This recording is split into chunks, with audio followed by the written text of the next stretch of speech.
अस्सलाम वालेकुम एवरीवन, मैं इम्तियाज और आप सभी देख रहे हैं A1 एजुकेशन 2.0 पर आप सभी का स्वागत करता हूं। अगर आप इस चैनल पर नया तो चैनल को सब्सक्राइब और वीडियो को लाइक करना ना भूले। श्री नीतीश कुमार को पद से हटते ही MIM को बिहार में 5 बड़े फायदे। तो आज की इस वीडियो में हम बात करने वाले हैं कि MIM को कौन से 5 बड़े फायदे मिलने वाले हैं और श्री नीतीश कुमार जी ने अपने पद से क्यों इस्तीफा दिया। क्योंकि आप सभी को पता है अभी हाल ही में यानी 3 महीने 15 दिन उन्हें हुए थे CM की पद से को संभाले हुए, और इतने जल्दी उन्होंने इस्तीफा क्यों दिया, इसके पीछे का रीजन क्या है। क्योंकि आपको पता है श्री नीतीश कुमार की मानसिक संतुलन में गड़बड़ी हो गई थी, जिसके कारण उनका कहना है कि हमने ये CM के पद को इस्तीफा दिया है। और इसके पीछे का रीजन क्या है, उनपे काफी ज्यादा जो दबाव थी वो बीजेपी के नेताओं का भी दबाव है, जिसपे असर पड़ा और उन्होंने CM की कुर्सी को इस्तीफा दिया। और यहाँ पे बताया गया है श्री नीतीश कुमार ने बिहार के मुख्यमंत्री पद से इस्तीफा दिया और राज्यसभा के लिए नामांकन दाखिल किया है। यानी अपनी इतनी बड़ी पद को छोड़कर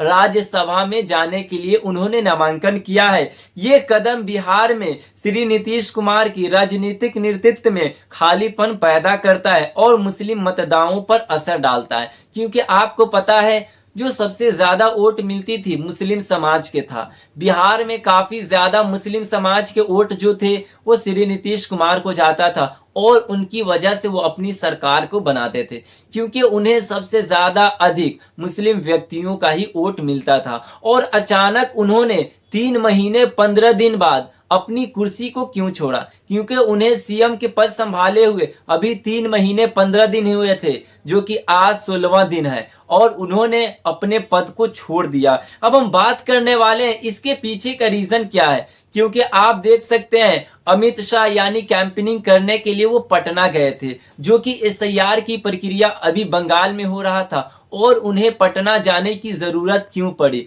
अभी सम्राट चौधरी और श्री नीतीश कुमार और एक कोई अधिकारी थे और वहां पे अमित शाह भी थे और सम्राट चौधरी भी जी थे, और उनके बीच में उन्होंने क्या बात हुई, उसके बाद उन्होंने अपनी कुर्सी को क्यों छोड़ा, इसके पीछे का रीजन को भी हम देखेंगे। अब हम बात करने वाले हैं AIMIM के लिए प्रमुख कौन कौन से लाभ हैं। यहाँ पे नंबर 1 में बताया गया मुस्लिम वोटों का समेकन, यानी जो अब मुस्लिम व्यक्तियों का वोट है वो अब असदुद्दीन अवैसी को जाएगी, यानी MIM पार्टी को जाएगी। और नेक्स्ट CM बिहार में कौन बनने वाले हैं उस पे भी हम चर्चा करेंगे। आपको पूरी वीडियो को एंड तक देखना है। यहाँ पे पहले मुस्लिम समुदाय एक हिस्सा श्री नीतीश कुमार का समर्थन करता था, यानी एक हिस्सा यानी सबसे ज्यादा श्री नीतीश कुमार को मुस्लिम समाज का वोट जाता था।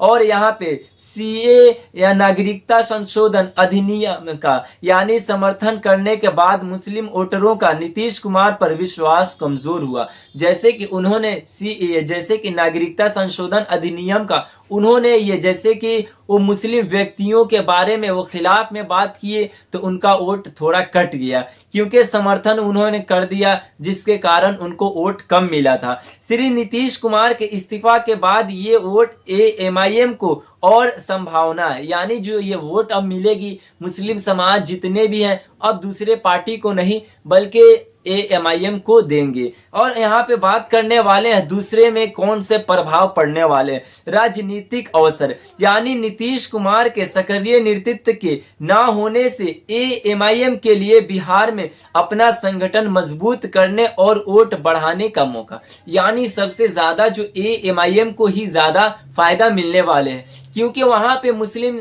समाज की अधिक ज्यादा संख्या है।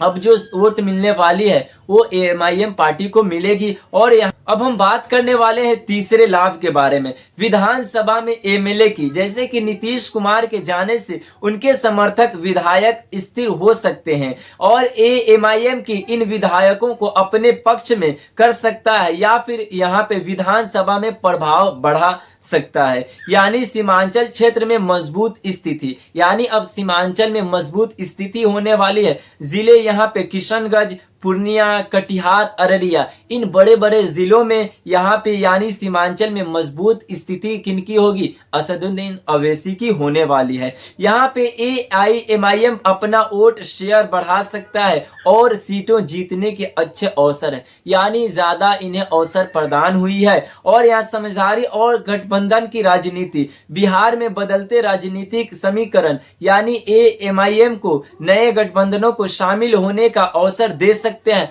2025 विधानसभा चुनाव MIM के लिए महत्वपूर्ण, यानी जो महत्वपूर्ण था अब आने वाले चुनाव में उन्हें सबसे ज्यादा वोट मिलने वाली है। और मुस्लिमों वोटों का हम विश्लेषण करने वाले हैं कि ज्यादा किन व्यक्तियों को मिलने वाली है और अब बिहार में किन व्यक्ति की सरकार बनने वाली है। यहाँ पे श्री नीतीश कुमार का इस्तीफा, उन्होंने इस्तीफा दे दिया है, जिसके कारण अब जो ये वोट मिलेंगे मुस्लिम वोट AIMIM की ओर झुक सकते हैं। यानी यहाँ पे साफ साफ बताया गया है CAA का समर्थन, यहाँ पे पहले मुस्लिम समर्थन कमजोर हुआ यानी MIM को फायदा, यानी अब जो इससे फायदा मिलने हैं असदुद्दीन अवैसी और उनके पार्टी को सारे फायदे मिलेंगे। यहाँ पे मुस्लिम समुदाय में विभाजन और यूनिटी नहीं बनती तो AIMIM के लिए चुनौती, अगर ये मुस्लिम व्यक्तियों में यूनिटी नहीं बनती है तो इनके लिए चुनौती हो सकती है। यहाँ पे हम एक एक करके बात करेंगे कि क्षेत्रीय दृष्टि से, यानी इसमें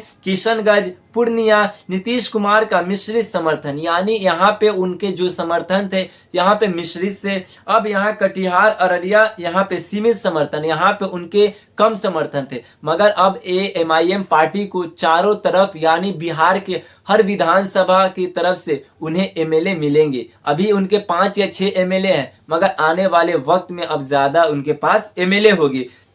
नीतीश कुमार का इस्तीफा AIMIM के लिए यहाँ पे रणनीतिक अवसर है और ये जो अवसर मिलने वाले आपको अब ज्यादा नहीं मिलेगी, इसीलिए आपको अवसर में फायदे उठा लेना है। अगर कोई पार्टी इसका अवसर का फायदा नहीं उठाते हैं तो उनको ये बार बार मौका नहीं मिलेगी। और बिहार में जो CM के पद से उन्होंने इस्तीफा दिया, इसके बाद अब नेक्स्ट CM कौन बनने वाले हैं इसके बीच अभी बातचीत चल रही है, क्योंकि आपको पता है इतनी जल्दी अभी डिसीजन नहीं होने वाला है कि बिहार के CM कौन बनने वाले हैं, बिहार के मुख्यमंत्री कौन बनने वाले हैं। यहाँ पे AIMIM की सफलता मुस्लिम मतदाताओं को एकजुट करने और मजबूत उम्मीदवार खड़े करने पर निर्भर करेगी। यानी अगर AIMIM पार्टी अगर उम्मीदवार को मजबूत खड़े करते हैं तो उनकी ज्यादा चांसेस है कि बिहार में यानी विधानसभा में उनकी ज्यादा MLA जीतेंगे। यहाँ पे सीमांचल में AIMIM की बढ़ती पकड़ बिहार की राजनीतिक में बड़ा बदलाव ला सकती है।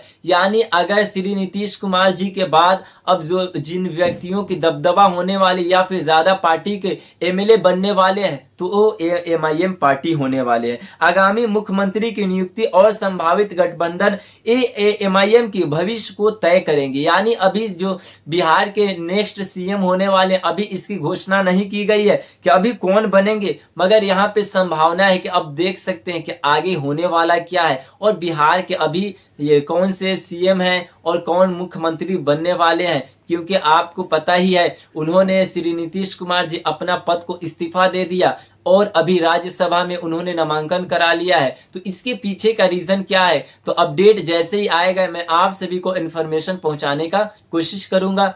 तो ये थी आज की काफी महत्वपूर्ण वीडियो। अगर कोई डाउट रह जाए तो जरूर कमेंट करके बताएं। धन्यवाद।